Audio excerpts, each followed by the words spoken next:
Bueno, bienvenidos de nuevo a la plataforma de formación para padres motivados, Mi Psiquiatra Infantil. Hoy abordamos la segunda parte del taller de orientaciones para padres para ayudar a nuestro hijo cuando está atravesando un proceso de duelo. En la anterior parte abordamos un poco el concepto de muerte, cómo se va incorporando ese concepto a lo largo del desarrollo y qué particularidades tiene el duelo en cada una de esas etapas. Y hoy vamos a hablar en general de pequeños tips o consejos, orientaciones para facilitar en nuestros hijos la elaboración de un duelo, ¿vale? Em,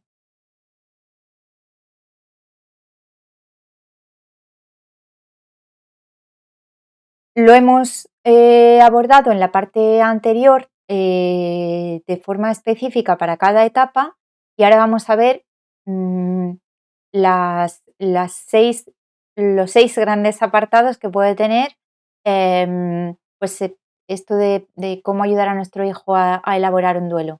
En primer lugar, como siempre, la comunicación. Facilitar la comunicación. Ahora veremos cómo. Segundo, vivir el dolor en familia, ¿vale? No hay que patologizar el dolor.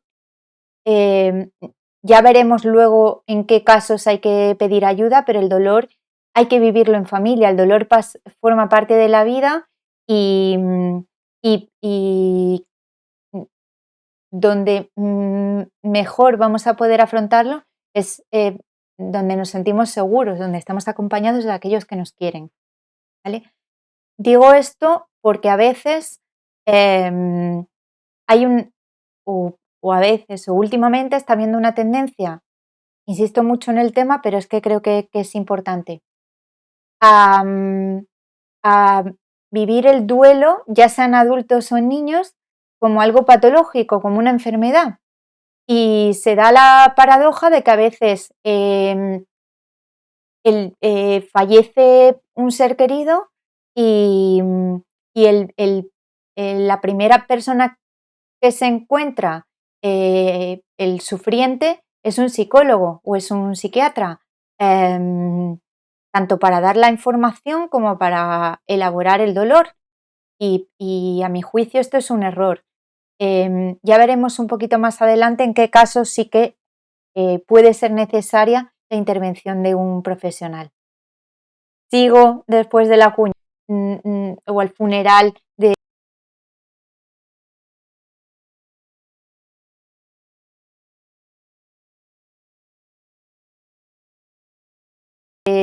un ser querido, al entierro. Ahora lo veremos.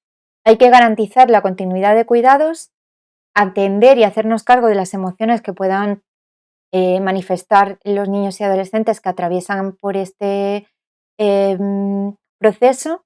Y luego, por último, hay algunos materiales como cuentos, series, películas y demás que ahí están y que pueden utilizarse em, expresamente en esa ocasión para, o que nos los podemos encontrar a lo largo de nuestro día a día y que podemos sacarle punta pues para entender y ayudarnos a enfrentarnos a esto de la muerte. Comunicación. ¿Es bueno hablar de la muerte a los niños? Sí, rotundamente sí. Tenemos un tabú y cada vez más, yo creo, con respecto a los temas que provocan sufrimiento y provocan dolor, y en particular con los niños. Los niños se van a tener que enfrentar tarde o temprano, ojalá que tarde, pero se pueden enfrentar y se van a enfrentar en cualquier momento de sus vidas con la muerte de un ser querido o incluso con la propia o con la expectativa de la propia. Tenemos que hablar de estos temas. Em, Hay que favorecer la comunicación en torno a estos temas. Em, si el niño siente que no se puede hablar de algo, el niño no va a hablar de eso. A veces nos encontramos con niños que están aparentemente negando una muerte o evitan hablar totalmente del tema, pero es que nos vemos que es que las personas de su alrededor tienen grandes dificultades para hablar ellas mismas de la muerte o del fallecimiento que se ha producido.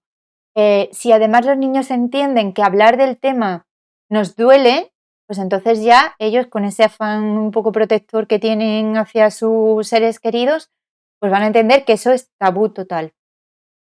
Em, si no se hablan, hay sentimientos como el sentimiento de culpa que no puede ser elaborado. El niño puede estar pensando que el papá o el abuelito o el hermano se ha muerto porque él se enfadó o fue malo con él. Y esto, si no se habla, si no se da la oportunidad de hablarlo, ese sentimiento persiste en la cabeza y no se puede contrastar ni refutar. Em, Tenemos que ser conscientes, como os decía, de cómo los propios adultos tenemos muchas resistencias para hablar de la muerte. Tenemos muchas dificultades para hablar de esto. Y luego, además, hay como una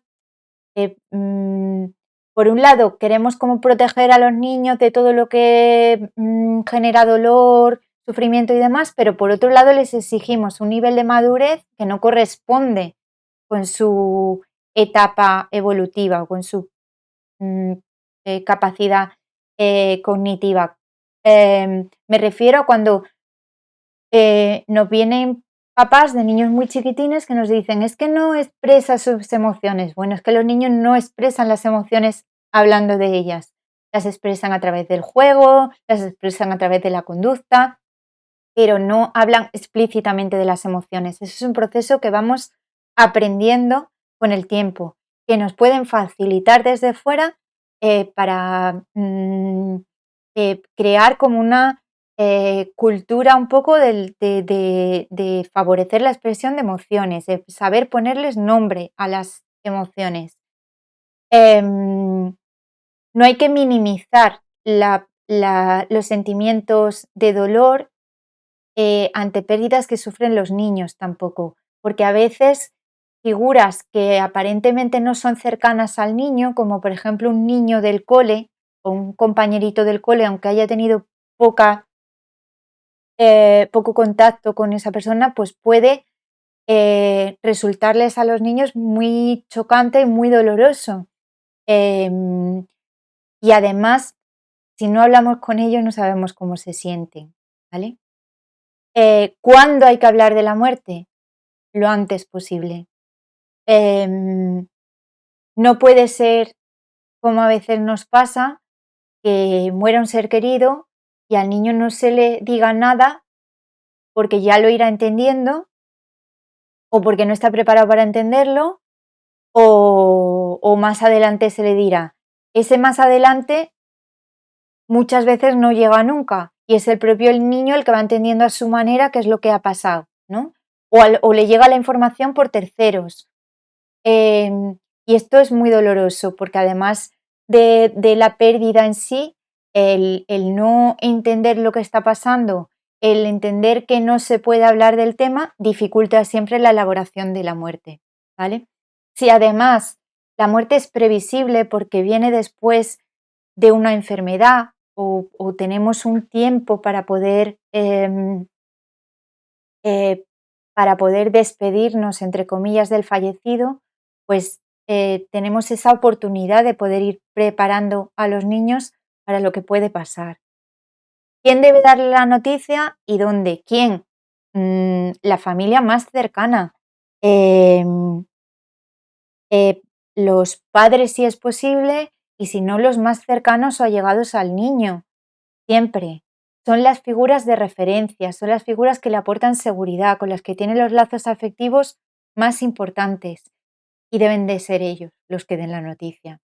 El lugar, pues, si es posible hablar con ellos en un sitio tranquilo, donde se les preste toda nuestra atención, donde ellos nos presten toda la atención que puedan prestarnos en ese momento, donde además se les preste en exclusiva, donde no intervengan muchas personas o estímulos alrededor, pues mejor.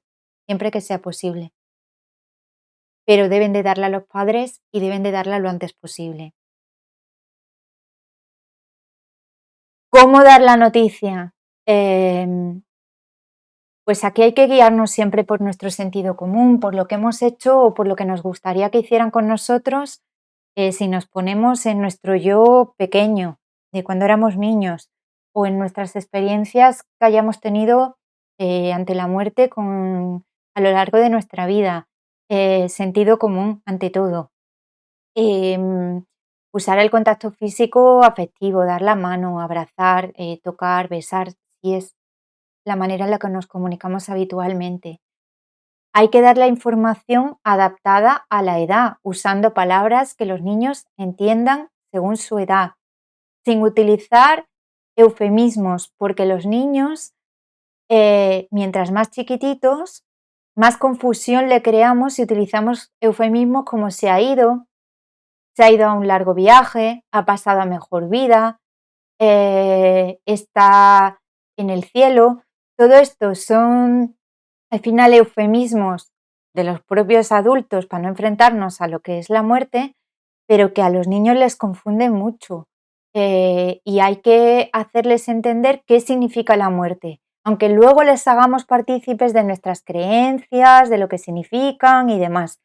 Pero es que explicarles la muerte de la forma más concreta y sencilla y veraz posible, siendo sinceros, siendo realistas y utilizando explicaciones naturales, referidas a lo que tienen más cerquita, a lo que pueden observar, aclarando dudas y preocupaciones por la muerte de los demás, el posible contagio de la muerte propia. Hay que ser sensible ante las demandas del niño de conversar sobre ello. Hay veces que no van a querer o no van a poder y se va dando la información a cuentagotas a medida que ellos nos van demandando o vamos viendo que la necesitan. Pero no podemos postergarla por nuestra comodidad. Según vamos dando la información y vamos viendo que la van masticando y nos van preguntando más, pues podemos ir ampliando más detalles en función de lo que ellos puedan ir entendiendo. Hay que escuchar qué entienden los niños por la muerte, porque a lo mejor decimos, venga, ya está, la han entendido, le hemos dicho que se ha ido. Pero es que luego a lo mejor una semana más tarde nos van a estar preguntando dónde está papá o dónde está el abuelito o dónde está el hermano. Por eso es importante informar de forma concreta y realista. Y preguntarles a ellos qué han entendido y qué miedos tienen al respecto, porque a veces se quedan con miedos a que si ha muerto el abuelito, pues también va a morir la abuelita, va a morir mamá. Hay que explicarles por qué, con palabras sencillas y que ellos puedan entender por qué ha muerto, a qué se ha debido la muerte y tranquilizarles, ¿no? Hacerles partícipes de nuestras creencias, que luego ya veremos qué se enlazan y demás, pero respondiendo de forma clara, sencilla, breve. Y si hay parte de información que no sabemos, pues es que no la sabemos y hay que saber decir no lo sé, que no pasa nada. Lo de participar en ritos funerarios. Ya hemos dicho en la primera parte que a partir de los 7, 8, 9 años los niños pueden y deben participar de los ritos funerarios. Porque los ritos funerarios, al final los rituales en torno al nacimiento, la muerte, el matrimonio, el nacimiento de los hijos, las diferentes etapas de la vida, em, forman parte de nuestra cultura, de nuestra riqueza un poco cultural, nos hace fortalecer el sentido de pertenencia a nuestra familia, a nuestra comunidad. Entonces, es importante que los niños puedan participar de ello. Si no se explica lo que es un enterramiento, lo que es un funeral, lo que es el niño se lo imagina, lo que no explicamos ellos lo rellenan y a veces lo rellenan de formas inverosímiles. Entonces, todo lo que puedan ver ellos directamente les va a ayudar. siendo sensatos. Ojo, em, que vayan si lo necesitan. Si creemos que tienen edad y creemos que es bueno para ellos, debemos de hacerlo, aunque al principio puedan sentirse temerosos. Tenemos que acompañarles, explicarles qué es lo que va a pasar, qué significa cada cosa de lo que va a pasar. Y mientras va ocurriendo, estar con ellos y explicarles, pues ahora vamos a ir, vamos a acompañar a un coche, en el coche va el cuerpo del abuelito, llevamos las flores pues como un signo de que lo queremos, etcétera, etcétera. Decíamos que esto favorece el sentido de pertenencia, les ayuda a concretar la muerte en el espacio y en el tiempo. Ha muerto y aquí y ahora. Si esto no lo tienen, no hay esa posibilidad de despedida ni simbólica ni física, eh, puede haber dificultades luego para asumir que esa persona ha muerto. Em, es una oportunidad para compartir las creencias familiares, ¿no? Si pertenecemos a algún grupo religioso, o si en la familia pues creemos que la muerte significa esto, además de la explicación ya física, concreta y realista que le hayamos dado. Y hay que prepararse para las reacciones de aniversario. Cuando llega la Navidad y no está la persona querida. Cuando es el cumple y no está la persona querida. Cuando hace un año de la muerte de esta persona. Bueno, pues son momentos en los que se reactiva ese dolor por la ausencia, ¿no? Nos pasa a los adultos y a los niños pues también nos pasa. Hay que vivir el dolor, decíamos, en familia. ¿Eso qué significa? Pues sentirse acompañado física y emocionalmente en el proceso de duelo, favoreciendo la comunicación, participando de las actividades de las que participe la familia, pues si es estar tomando un café, charlando de lo que nos acordamos del fallecido, viendo fotos de él, llorando con otros familiares, compartir las creencias religiosas, espirituales, como decíamos, siempre después de la explicación racional, respetando que los adolescentes pueden no compartir nuestras ideas religiosas o espirituales, porque ellos están en un momento de búsqueda, de identificación y demás, y pueden no compartirlas y tener las suyas propias o estar en búsqueda de, y no pasa nada. Hacer partícipes de la noticia a otras personas que pueden ser importantes en la vida del niño, por ejemplo, su tutor, por ejemplo, para que sepa qué es lo que está pasando, por si el niño en clase hace algún comentario, para que sepan por dónde baila el agua. Importantísimo, garantizar la continuidad de cuidados, la estabilidad, la seguridad. Una de las cosas que más inquieta a los niños es qué va a pasar ahora. Si no está papá, si no está el abuelito, si no está el hermano, ¿qué va a pasar? ¿Cómo vamos a continuar con la vida? ¿Quién me va a cuidar a mí? Em, si los papás no están disponibles, hay que garantizar que algún familiar, alguna persona querida y conocida del niño esté ahí con él. Y que haya una figura responsable de referencia, aunque puedan intervenir y ayudarse varias, pero mientras más continuidad haya en que haya una o dos personas designadas como las estables, pues más fácil, que además sea una persona sens- sensible, accesible, con la que se pueda uno comunicar y mantener en lo posible las rutinas que hubiera antes, las normas que hubiera antes. Aunque estemos cansados, tristes, el mantener las normas de casa les da seguridad a los niños. Mantener las rutinas de casa les da seguridad, les ayuda a atravesar este momento. Atender a sus emociones. Es muy duro atravesar una pérdida siendo adultos, siendo niños. Es muy duro atravesar una pérdida y ver a nuestros hijos doliéndose.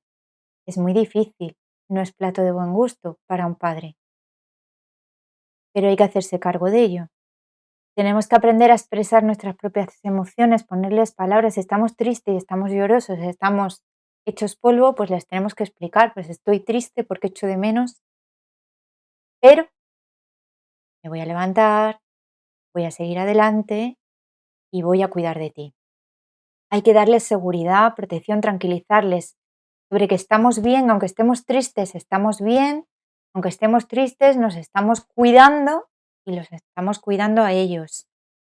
Em, que su vida va a continuar, que puede cambiar, pero no se va a romper. Que hay que desculpabilizar. Em, que alguien muera no significa que vayamos a olvidarlo, no va a morir dentro de nosotros.